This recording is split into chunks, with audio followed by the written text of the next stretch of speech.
তাই তো আজ আমরা সকল কর্ম পরিত্যাগ করে এসেছি কোথায়? নবনিত্য বৃন্দাবনে।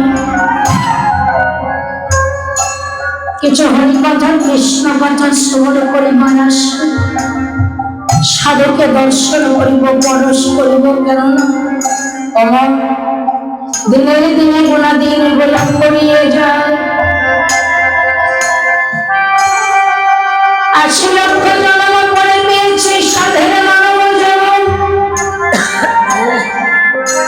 দুর্লভ জন্ম পেয়েছি, কিন্তু হেলায় হেলায় দিনগুলো চলে যায়। আজ আমরা বড় ভাগ্যবান, কারণ আমার সে আদ্যাশক্তি মহামায়া পূজা চলছেন। মা আমার এই ভুবনে এসেছেন আমাদের মঙ্গলের জন্য। আজ আমরা সকল মিলে সেই মায়ের চরণের কাছে এসেছি, মায়ের কাছে প্রার্থনা করিব, মা আমরা তো তোমার অমতের সন্তান, আমরা যদি তোমার কাছে কোনো অন্যায় অপরাধ করে থাকি, আমাদের সন্তান হিসাবে তুমি আমাদের সকল অপরাধ ক্ষমা করে তুমি আমাদের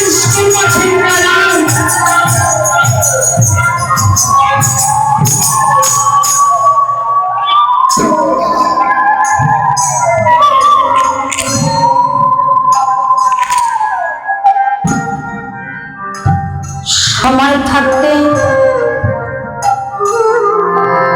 এই যে সাধারণ মানব দেহটা পেয়েছি না, সময় থাকতে যদি এই দেহটাকে গুরুর সেবায় লাগাতে পারতাম, আমার এই দেহের মালিক যদি আমার গুরু হতে, তাহলে আমার এই মানব তরিখানাকে আমি উজানে বাড়িতে পারতাম, যেত না। কিন্তু না, আমরা তা করি না। মহানবী যেদিন ঘরের বাজারে পাঠিয়ে দিয়েছিল, বলেছিল যাও, আমার তবিল থেকে আমি তোমাকে সই সমানা করে দিলাম। এই সমানা নিয়ে তুমি কোথায় যাবে জানো? তুমি যাবে সাজার বাজারে, যাবে ভক্তের বাজারে। ওই সাজার বাজারে, ভক্তের বাজারে গিয়ে দেখবে সদর বাজারে কত মহাজন বসে থাকে। আমার যাওয়ার সময় নিয়ে ওই সদর বাজারে, ভক্তের বাজারে গিয়ে মহাজন চিনে ওই মহাজনের সঙ্গে ব্যবসা করা করে এবং লাভবান হয়ে আমার দেশের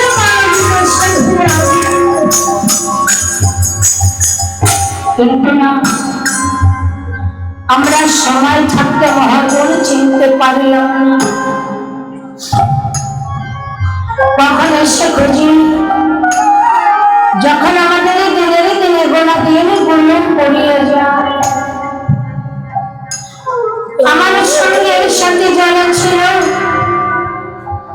তারা এক এক করে যখন আমাকে রেখে চলে যেতে শুরু করে, তখন আমরা হয়তো বা গুরুকে ডেকে বলি, বা দয়াল দিনা বন্ধুকে ডেকে বলি, হে গুরু তুমি কোথায় আছো? তুমি আমার এই কদিন কান্দারে। কিন্তু সময় থাকতে তো তাকে ডাকি না, সময় থাকতে কখনো তার চরণে এই জীবন প্রাণ আমরা সেটা দিতে পারি না।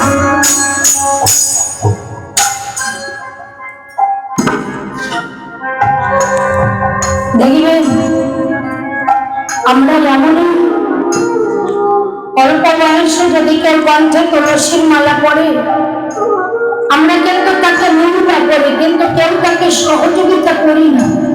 বা ভালো পথে গিয়েছে, তুলসীর মালা নিয়েছে, যে যে মতে আছেন না কেন, সেই মতের দিকে দেখবেন অল্প বয়সে অগ্রসর হলে তাকে লোকে আমরা নিন্দা করি, কিন্তু উচিত নয় বাবা।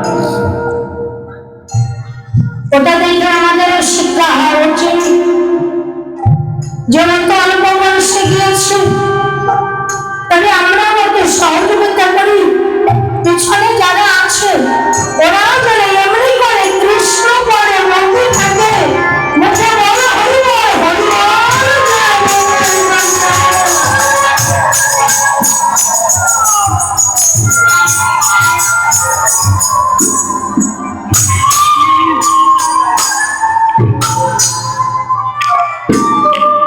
যেমন একটা 8 বছরের শিশু, ললাটে তার চন্দন, কণ্ঠে তার তুলসীর মালা,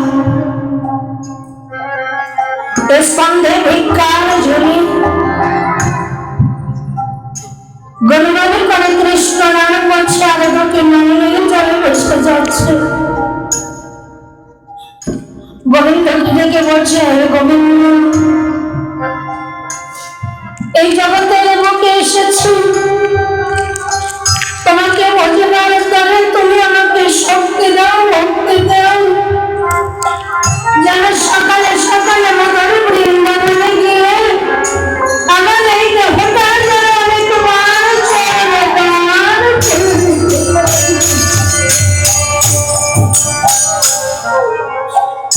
কৃষ্ণ নাম করছে, আর তার দিকে নন্দী চলে এসে যাচ্ছে। আর দিকে একজন 80 বছরের বৃদ্ধ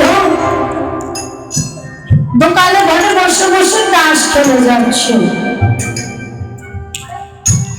8 বছরের শিশু নয়নে জলে ভেসে পড়ে কৃষ্ণ নাম, আর 80 বছরের বৃদ্ধ দোকানে ঘরে বসে বসে তাস খেলে যাচ্ছে। ওই 8 বছরের শিশুর বদলে কৃষ্ণ নাম শ্রবণ করি দেখে বলেছে, কিরে খোকা, একবার সকালে সকালে গেল বেরিয়ে পড়লি বন্ধ, তোর কি এখনো সময় হয়েছে?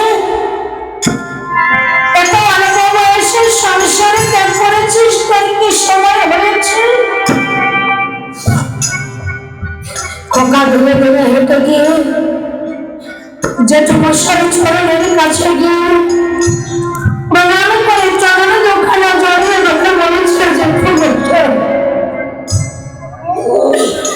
আপনি বলেছেন একদম সকালে কেন বেরিয়েছি, আপনি কি বলতে পারেন আমি কদিনের মিশনে এই জগতের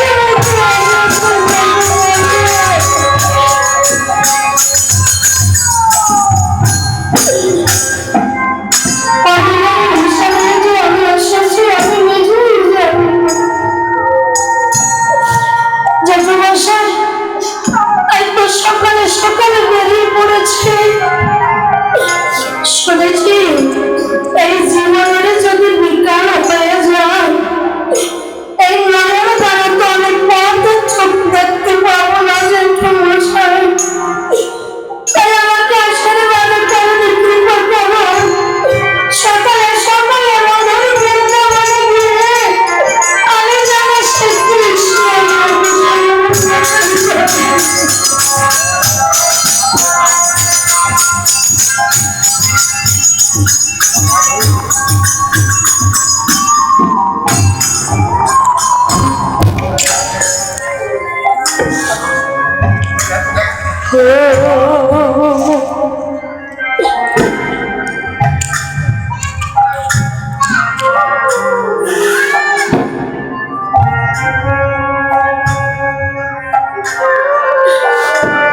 জেঠমশাইকে ডেকে বলেছে, জেঠমশাই, আমি শুনেছি সাধুগুরু বৈষ্ণবের কৃপা ভিন্ন নাকি কখনো কৃষ্ণ কৃপা লাভ করা যায় না। আমি তাই আশায় মনে বেঁধে বসে আছি জেঠমশাই, কবে যেন একজন সাধুর চরণের জন্য আমার রঙে মাঝে মোটাইতে বলছি। আমি বসে আছি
এই চরণ ধুলি লাগিবে আমার গায়ে কবে সাধু এই চরণ ধুলি লাগিবে আমার গায়ে ওরে চাকর যেমন ওই যে মেঘের জল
শুনিয়াছি বলে সাধুর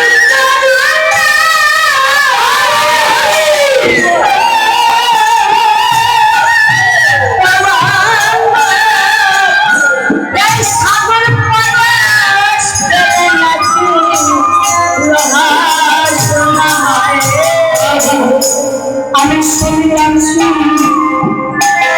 এই যে সাধুর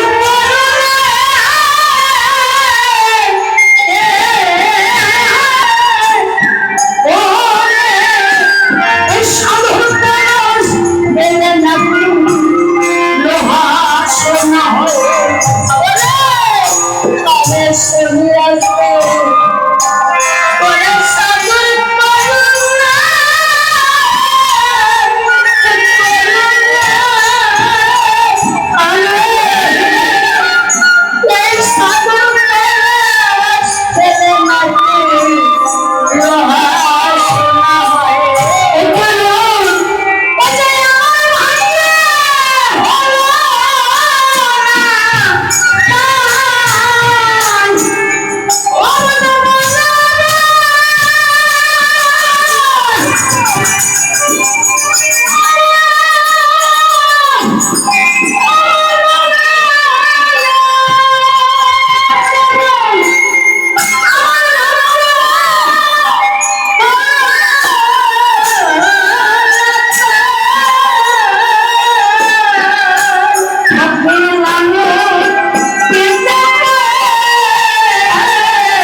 বলুন তো আপনি বলেছেন আমি এখনো সময় হয়নি, কিন্তু 80টা বছর আপনি এই মায়ার সংসারে কাটিয়ে দিয়েছেন। বলুন না মায়ার সংসার থেকে কি পেয়েছি? এই মায়ার সংসার থেকে আপনি কি পেয়েছেন একেবারে খুলে বলুন।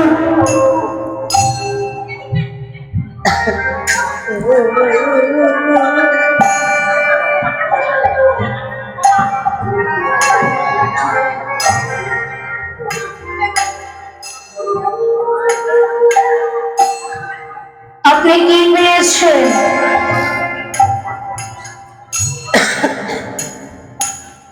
একটা আসর গড়াতে কষ্ট হয়, কিন্তু ভেঙে দিতে টাইম লাগে।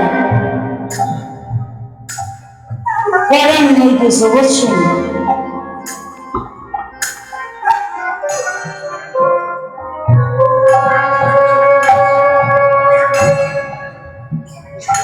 জেঠুমশাই জীবনের বেলার দিকে তাকিয়ে দেখুন, আপনার তো জীবনের বেলা বেশি নয়, এখনো বলছেন সময় হয়নি। এখনো যদি আপনার সময় না হলো আর কবে হবে? জেঠুমশাই যেদিন আপনি সুন্দর পৃথিবী ছেড়ে চলে যাবে, এই মায়ের সংসার থেকে আপনার সঙ্গে কেউ যাবে না। সঙ্গে যাবে একমাত্র আপনার সকলের ঘর যাবে হরিনামের মনি, আর যাবে সাধুগুরু বৈষ্ণবের চরণে।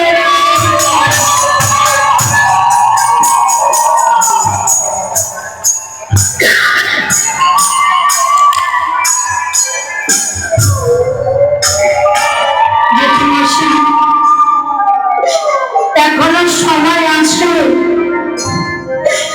এই মায়ার সংসার থেকে চলে যাওয়ার কারণ, যতদিন আপনার আয় থাকবে ততদিন আপনার আগ্রহ থাকবে। যেদিন থেকে আয় পড়িয়ে যাবে সেদিন আপনার আগ্রহ পড়িয়ে যাবে।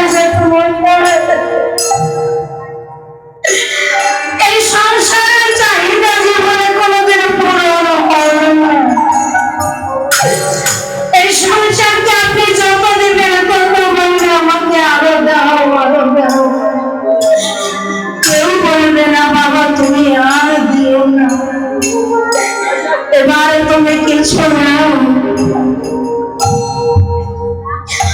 কেউ বলে না। খোকাকে চরণে থেকে তুলে মুখে জড়িয়ে ধরে বলেছে, খোকা রে, খোকা ঠিকই বলেছিস রে খোকা, আরে এতদিন বুঝতে পারি না, কিন্তু এখনো বুঝলাম সত্যি বাবা, এই জগতের বুকে কেউ কারে নয়। জগতে আমি একাই এসেছিলাম, আমার একাই চলে যেতে হবে।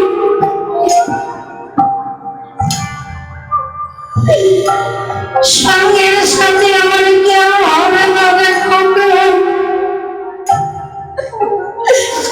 আরে খোকা, তুই তো জানি মরণ বৃন্দাবনে তোর কাছে আমার একটা মিনতি, ওই বৃন্দাবনে গিয়ে যদি তোর গোবিন্দের সঙ্গে তোর দেখা হয়, তোর গোবিন্দের কাছে হতভাগা যে তোর কথাটা একটু বলে দিবি, বলে দে, হে দয়াময়, আমি যখন বৃন্দাবনে আসি তখন এক হতভাগা যে তোর সঙ্গে দেখা হয়েছিল, তার জীবনে কোনো সামনে বছরে কিছু নেই, যাদের তার খাঁচা হতে প্রাণ পাখি উড়ে গিয়ে ওই ভবনদের কিনারে দাঁড়াবে, সেদিন আমি তাকে নিজ হাতে বলিতে হবে ভবনদী।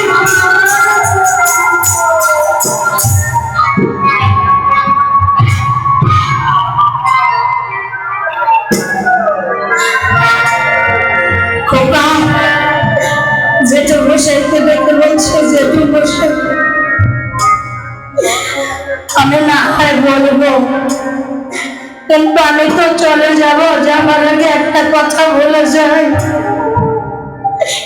জীবনের মূল্যবান সময়টুকু এমনি ভাবে কাটিয়ে দিয়েন না, আস্তে চলে যান, যেখানে গেলে সাধারণ বাজার পাওয়া যায়, যেখানে গেলে ভক্তের বাজার পাওয়া যায়, সেখানে চরণ মেলে হেঁটে যাবেন, গিয়ে সাধুগুরু বৈষ্ণবীকে দেখে বলবেন, সাধুগুরু বৈষ্ণব, শুনেছি শেষের দিনে সাধুর চরণ ছাড়া নাকি আর কোনো গতি নাই। ওই সাধুর চরণে এই দেহটাকে দান করে দিবেন, দেখবেন শেষের দিনে এই সাধুগুরু বৈষ্ণবের চরণ করিতে ভবনদী পার হতে পারে। খোকার চরণের ধুলি অঙ্গে মেখেছে, অঙ্গে মেখে কোথায় গেলে সাধু সঙ্গ পাওয়া যায় ছুটে চলেছে। সাধুর বাজারে গিয়ে সাধুগুরু বৈষ্ণবীকে দেখতে বলছে, সাধুগুরু বৈষ্ণব, আমার জীবনে নাই কোনো সাধন, নাই কোনো ভজন, আমি জীবনে কোনো সাধু সঙ্গ করি না, জীবনে এই বদনদারে কৃষ্ণ নাম উচ্চারণ করি নাই, এই হস্তদারে কোনো সাধুগুরু বৈষ্ণবের চরণ ধুলি আমি কুড়াই নাই। যেদিন আমার খাঁচা হতে প্রাণ পড়ে যাবে সাধুগুরু বৈষ্ণব আমার চরণ ছাড়া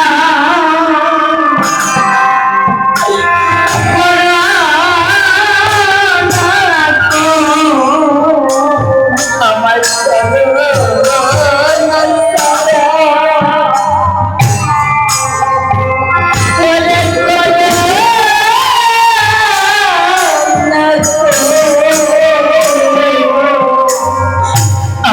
চরণ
জেঠমশাই মনে মনে ভাবলেন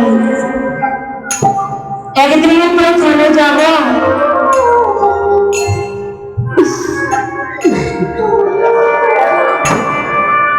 মায়ার সংসারে থেকে আর কি করব, জীবনের যে কয়টা দিন বাকি আছে, যে দিনগুলো চলে গেছে তাকে তো আর ভেবে পাবো না, আর যে দিনগুলো বাকি আছে দিনগুলোকে বৃথা যেতে দিব না। এই দিনগুলোকে আমি কৃষ্ণ সেবায় লাগিয়ে দেব। আসুন আমরাও জীবনের যতটা দিনই চলে যাচ্ছে তাকে তো আর ঘুরে পাবো না, আর যে কটা দিন বাকি আছে এই কয়টা দিনে যেন আমাদের বৃথা চলে না যায়, এই কয়টা দিনে যেন আমরা প্রতিদিন একবার মদন ভরে কৃষ্ণ বলি, একেবারে যেন আমরা সাধুর সঙ্গে ভক্তের সঙ্গে বসতে পারি।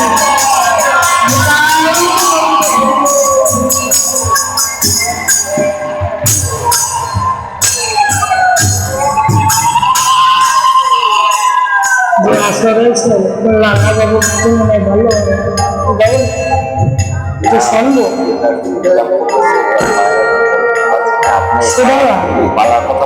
সুদা মানে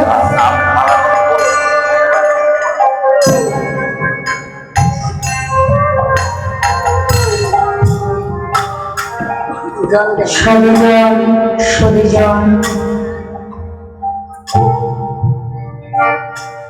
এখন একটা পালার ভিতরে প্রবেশ করেনি। কমিটির তরফ থেকে বলেছেন দিদি আসলে গিয়ে পালার নামগুলো বলবেন, দেখি ভক্ত জামাই কি বলে। তবে আমরা পালা জানি লালা বাবু, কৃষ্ণ সুদামা, ভক্তের ভগবান গোবিন্দ ঘোষ, নিমাই সেনাই ধারা শক্তি, নৌকা বিলাস মানভঞ্জন। এখন এর ভিতর থেকে ধ্রুবের হরিসাধনা আছে। যদি আপনারা সবাই একত্রিত হয়ে একটা পালার কথা বলেন তাহলে যেটা কমিটির আদেশ আমার কাছে এসেছে আমি সেইটাই আপনাদের কাছে পৌঁছিয়ে দিচ্ছি।